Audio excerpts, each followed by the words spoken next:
కోసం బైక్ కొన్నాడు రా, మా డాడీ నా కోసం కారు కొన్నాడు. మరి మీ డాడీ ఏం కొన్నారా? రే వీడికి బండి ఉందిరా. ఏం బండి రా? అదేరా వాళ్ళ నాన్న రిక్షారా. నానా నానా నాకు 2 లక్షలు కావాలి నాన్న, బైక్ కొనుక్కోవాలి. 2 లక్షలా? ఈ రిక్షా తొక్కేవాడి దగ్గర 2 లక్షలు ఎక్కడి నుంచి వస్తాయి నాన్న? నాకా వయసు అయిపోయింది, రేపు నువ్వే నన్ను చూసుకోవాలి. నా దగ్గర అంత డబ్బు ఎక్కడది నాన్న?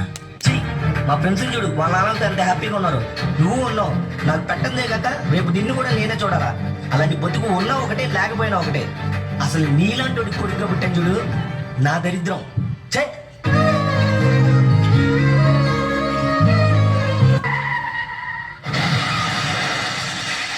సారీ సార్, మీ ఫాదర్కి లేరు.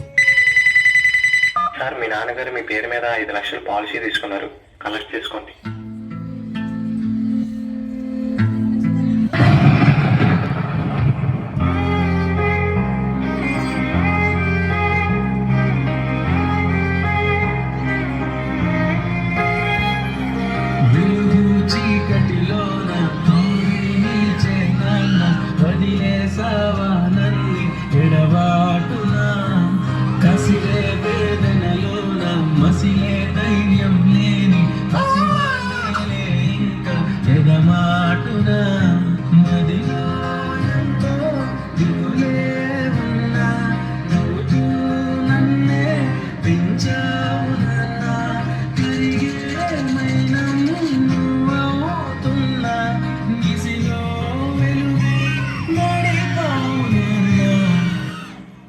అరే నీకు మీ అమ్మ అంటే ఇష్టమా, నానంటే ఇష్టమా?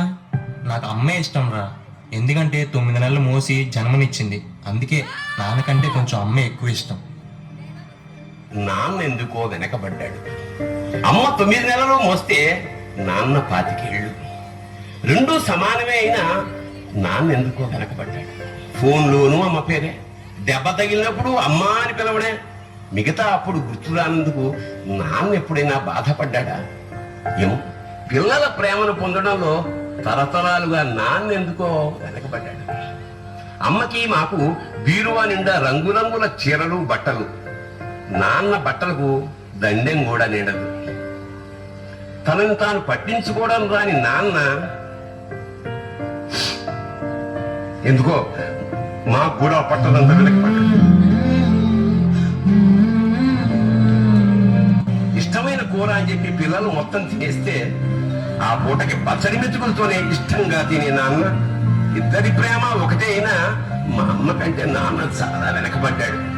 నాన్న ఇలా వెనకబడిపోవడానికి కారణం ఆయన మా అందరికీ వెన్నెముక కావడమే. వెన్నెముక వెనక ఉండబట్టే కదా దన్నుగా నిలబడగలుగుతున్నాం. ఇదేనేమో నాన్న వెనకబడిపోవడానికి కారణం. నాన్న నన్ను క్షమించు నాన్న. కరుణిస్తే కను తెరిచాను, నడిపిస్తే నీ నడిచాను, చూపిస్తే జగమెరిగాను, కథ చెబితే మై మరిచాని, ఎదపైనే నిదురించాని, నీ కొడుకై తరించాను. అరే రాజు రారా, క్రికెట్ ఆడదాం.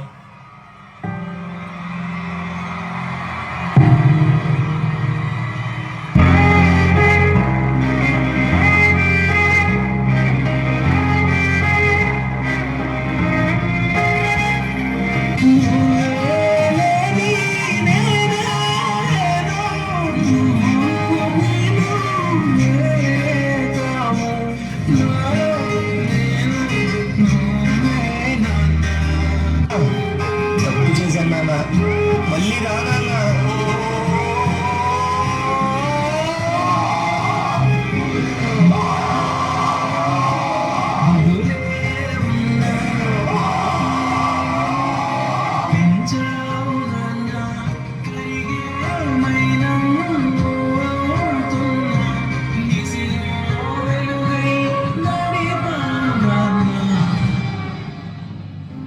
ఇలా తల్లిదండ్రులు పోయాక వాళ్ళ విలువ తెలుసుకుని ఎంత బాధపడినా వాళ్ళు వెనక్కి రారు.